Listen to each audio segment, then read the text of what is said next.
These are gonna be the tips that you need. So if you wanna know everything you need to check off before you start dating, go ahead and keep watching this video. Hey guys, Welcome back to my channel. Fuck it.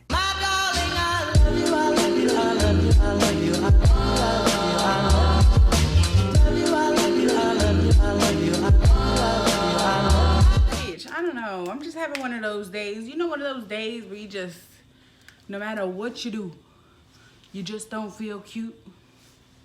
That's me today. It's okay though. We know it's either hormones, our mind playing tricks on us. One of those funny tricks the universe likes to, but I don't know. I don't know what it is, but we gonna get it back. That was me getting it back. I got it back.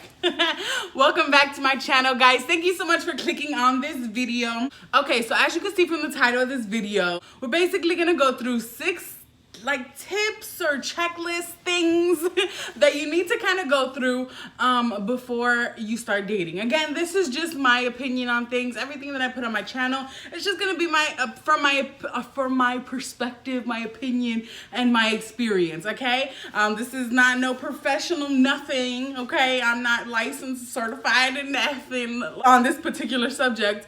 But it's just, you know, girl on girl talk. You know, friends on friend talk, because it's not just for girls. This is for everybody. Again, this checklist is for you to check yourself and for you to check potential boo too, okay? Okay? So it's for everybody. No one's excluded. Okay.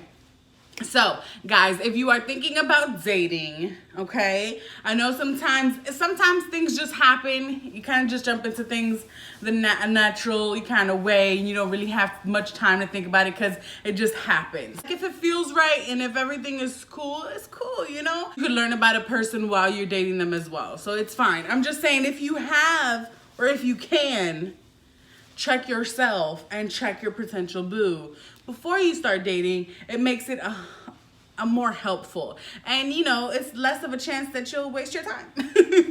So let's go ahead and get right into them. So the first thing is not being healed or not being over your past. Okay, if you start dating somebody and you know they're still caught up with whatever and whoever, and they don't know kind of where they're at with their feelings, that's not gonna work. That's not gonna work. I'm not gonna help you get over your feelings for anyone or any situation, because that wasn't my problem to begin with. Again, like, I'm saying this, I guess, more for things when it comes specifically for relationships. Like, if it's some kind of like trauma with like their past or something like family related, like, I'm not saying everything from their past they have to be over, because it takes a long time to get over a lot of things. I'm saying specifically relationship wise, because this is for dating. So like, let's say they're not over an ex, or they still have trust issues. This is them not being able to get over the past and what they've been through in the past. And again, this goes for you too, not just them. So if you're still not sure where you're at with your feelings with either somebody you were talking to, somebody who hooked up with, somebody you were in a relationship with, why are you dating? Why are you dating? Because even if they have everything on this list checked off and they're good in all these departments, if you're messed up in any of these departments, it's kind of going to be like, oh, I'm the problem. Okay, I see now. So that's the first thing. You know, somebody who's not healed from like past relationship and dating experiences, because that, all they do is bring that into the current relationship. And even if you guys were completely perfect together and was like meant to be, it's not going to work out right now, because you have all this, I don't want to say baggage, because everybody comes with their own baggage, and that's okay. But, you know, don't blame me for what they did. Like, I'm not them. So the second thing is people who are not clear with what they want when it comes to relationships and dating. So again, I'm not talking about just generally in life, like they don't know what they want to do for a career, because, you know, again, we all figure this out. I'm still trying to figure my life out right now when it comes to, you know, certain things like that. But when it comes specifically for dating, so if you start talking to somebody and you know, they don't really know if they want a relationship or if they just want to mess around or whatever, or maybe they do know that they just want to mess around and you want a relationship. If you guys are not clear on what y'all want, like if they're lying to you that they don't want a relationship, or you're lying to them saying it's okay that you don't want a relationship, that's not gonna work. Okay. And also, if they are clear with what they want and saying that they don't want a relationship, and you're just like, okay, well, I really like them, so I'm just kind of gonna go along with it, that's okay. You know, to do you and have fun, boo. But don't then try, you know, catch feelings because you know you like that person and they're not really ready to give you much more because they were clear with what they wanted, but now you weren't clear with what you wanted.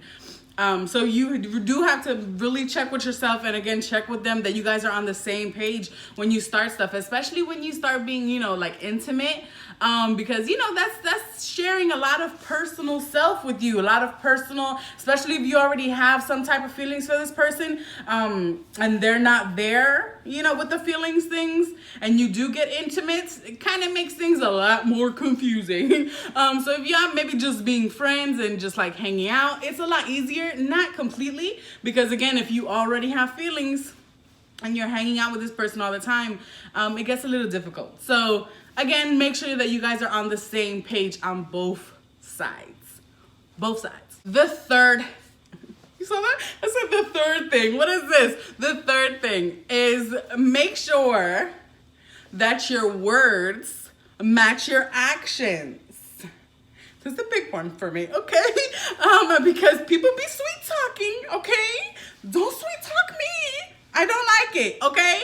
I don't like it. You can say all the right, beautiful things, okay? But if I see that you're doing something completely different from what you're saying, it's gonna be real confusing in my head, okay? I didn't know what I was gonna say in my heart, but in my head, it's gonna be very confusing. I'm gonna get all up in my head because, you know, I'm a Scorpio. I'm gonna start thinking and, you know, going crazy. I don't like it. But let's not make this about me. This is for everybody. Everybody, say what you mean and mean what you say, honey. Okay? If you're just trying to get, this kind of goes back with the other one. If you're just trying to get in somebody's panties or in somebody's drawers, just be clear with that. You know what I'm saying? Make sure you guys are on the same page again, like I said in step 2, you know? Be clear with what you want. And it's not nice to manipulate somebody into the drawers, okay? It never ends well. You know what I'm saying? If you just talk to somebody and tell them everything that they want to hear, especially if somebody that, you know, really has feelings for you and wants to be in a relationship with you, and you kind of just finesse them to get in the drawers and then like never talk to them again, that's messed up. That's really messed up. And yeah, don't do that. That doesn't make you a good person at all. Like, God can see what you're doing. Okay? Be a good person. That's it. That's all I'm saying. Be a good person. See, you make me stutter. Don't make me stutter. I personally have a deep feeling about this. Anyways, let me stop rambling about that one. That was number 3. Obviously, I feel very strongly about that one. Number 4, okay? Do not start dating or get into a relationship when you are like mad self-centered and you have a listening problem. I understand that you like to, I am a talker, okay? I love to talk. Sometimes I talk too much, okay? This is why I'm good here, you know? I get to just let it all out. But sometimes I talk a lot, and that's okay. You know, we all have our things. But don't like make everything about you. I know that especially people who have been single for a while, you know, you're used to having things your way. I'm sorry, I'm looking for my lip gloss. I don't know where it is. I think I lost it. I found it. Okay, so yeah, don't make everything about you. This is a relationship. In a relationship or when dating, you know, you kind of have to, no, I don't want to say sacrifice, because sacrifice just sounds like such a negative word, and I think people hear it in such a negative way. It's not that you're sacrificing anything, but even when you're dating, you should want to listen to the other person as well. You should want to hear what they have to say. So, I mean, maybe if it's not like that, they're not the right person for you. Because again, you're supposed to grow and learn from each other. Even if you don't end up in like a long, this is not the marriage, it's not the one for you, you still learn stuff from people. You learn different lessons from every experience and relationship that you have. So, I mean, if you're just going to make everything about you all the time, I don't think this is for you. Or for me personally, again, everybody's going to have their own opinion on things. This is just, you know what I'm saying? Okay? So yeah, don't always make everything about you, because that's selfish. Okay? The fifth thing. It's another one that touches right here. Don't get into a dating situation or relationship if you are one of those people who like to blame other people for your problems. It might be a trigger for some of y'all, okay? No shade. I was one of these people. Again, like I said, I'm gonna always be real with you guys. I'm gonna tell you my flaws. So yeah, I'm just totally real with you. I was one of the people. I was like, oh, especially when I was like way younger, teenager, like 17, 18, girl, 19. Ooh, child, even to 22 is when I kind of started to like, all right, maybe let's start thinking about some of the stuff that we're saying and some of the stuff that we're doing. But like before then, anything before then was like, and even after that, it's a little questionable. 23, I was pretty solid. You know, I was walking on my feet. You know, at 22, I was still crawling, but I was crawling real fast, and I was getting it. And then I was like wobbling on my feet at 23. At 24, I was like walking. 25, I'm walking with like some swag. You know what I'm saying? And hopefully, you know, it gets better from then. From there, you know, I want to start running. I want to do jumping jacks and stuff. You know what I'm saying? That's what I want to do with my growth. So yeah, but before, I was definitely one of those people who would just blame other people for my problems. I have trust issues because of this person. I have childhood trauma and I'm this way because of this. My attitude is like this because of this. I don't like that because of this. Like, sis, on top of that, it's kind of like, one, you're not taking responsibility for your own actions and mistakes and things that you say, things that you do. I said actions and things, it's the same thing.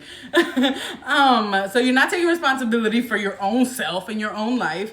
You're blaming a lot of things that you do, like your own personality and the way that you handle yourself, on other people. So it's kind of like, okay, so you're this way because of everybody else. So who are you? Like what are you doing? What are you learning on your own to be who you are? So it's just kind of like an all around bad thing. If you're one of these people, again, I don't mean to like, pounce on you or being like really insulting about it, but it's kind of a problem to blame other people for your problems. You know, again, a lot of people are probably going to be contributing to some issues that you may have. I'm not doubting that at all. Again, I have some traumas, you know, from life in general that, yeah, some other people were involved in that. But again, I have to take responsibility for my own life. If I want to change that and prove that, that's completely up to me. Okay. So when you're in a relationship, you know, if you're still blaming other people for your problems, all that's going to do is transfer over to that person. So you're going to either start blaming them for your problems or they're going to start blaming you for their problems, depending on who it is that has this issue. So that's not a pretty sight.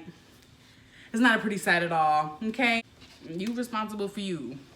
They not. You are responsible for your own problems. You are responsible for your own happiness. So a lot of things that people have to remember like that as well. Like when you get in a relationship, this person is not responsible to make you happy in life.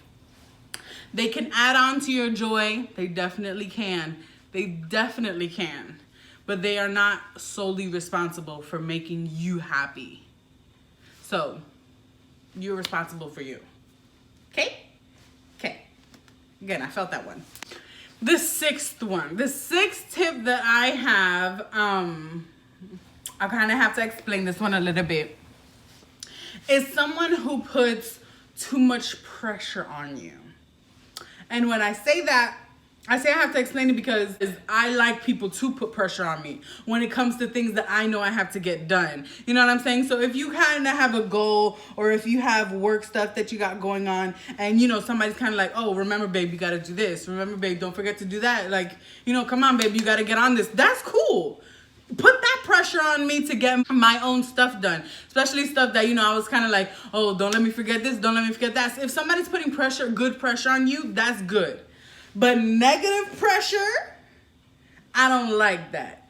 Don't try and force me to do things I don't like to do, okay? Just because you like to do them. Like if this is something I've already said I'm not comfortable with, or you know it's just not me, don't pressure me or make me, or try to make me feel bad about doing things that I don't want to do, okay? So yeah, you really have to kind of be careful with that stuff, because I know some people kind of get it mixed up. Let's take a sensitive subject, so like weight, okay? If somebody's pressuring you to lose weight and you're not even in that mindset, that's negatively pressuring you to do something you don't want to do. If I've told you, dang babe, I really need to lose weight, like I really want to get healthy, this is a lifestyle that I want to do, like I'm trying to go to the gym, like, and then they're like, okay babe, so come on, you got to do this, like, let's eat healthy. No, we're not going to go eat there, we're going to go eat here, it's a lot healthier. Come on, go babe, go to the gym with me. That's good. That's positive pressure. And we want that because that's what you ask for from them to do, and they're doing it for you. So you really got to know the difference, and you can't be too sensitive, because if you the one who told them to help you lose weight and now they're putting a little bit of pressure on you about it, you can't get all offended like, oh, like no, you asked for that. So you kind of have to know the difference. And you got to be able to accept it too, and also them as well, they have to be able to accept it. So yeah, negative pressure. And also I want to add negative pressure in intimacy. People don't talk about it too much. It's kind of like, I don't want to say it's like a taboo subject, but people don't really talk about it that much. You could get negatively pressured into intimacy situations even when you're in a relationship, okay? So when you guys are together in bed, maybe alone, and it was a long, hard day for you, okay? Or them, and either or is pressuring the other person to like do things, and you are not in that mood, because it's okay not to be in that mood. Again, this is for men and for women. If you're just not in the mood and you're not feeling it, it's okay to say no. So you're not obligated to give yourself up sexually or intimately to anyone if you don't feel like it, okay? No, that's gonna be, I don't know how people are gonna feel about that, but it is what it is, okay? So yeah, don't let anybody negatively pressure you into doing that. And that comes from when you're in a relationship, when you just start dating, first dates, because you know how that goes sometimes. So yeah, no, don't try and make me do nothing I don't want to do, okay? You ain't my daddy. I never knew my father. Those are the 6 tips that I have to put on your checklist before you start dating. So remember, this is for you to check yourself and for you to check potential boo before y'all get into any kind of committed anything. So yeah, thank you so much for watching this video, guys. If you guys want to talk about this at all, or if you guys have any other tips that you want to add on to this checklist, add it down below. If you want to talk about what I said in the video, whether it's against me or with me, it's okay. We welcome all opinions here. Again, this is just my personal opinion on things. Comment down below. I talk to all of you guys all the time. I try and write back as fast as possible to all my comments, DMs, snaps, everything. I talk to you guys at any social media page, which you can find all down below. But if you like this video, like, share, subscribe, turn on your post notifications, because your girl's gonna be posting videos, okay? You're gonna see this outfit a lot, okay? Because I'm actually posting I'm like making a lot of videos today. Like a lot. So even though I don't feel my absolute cutest today, we're gonna get it done because I said I was gonna get it done, okay? So thank you guys so much for watching. You know I love you guys so much. And I will see you in the next video. Bye.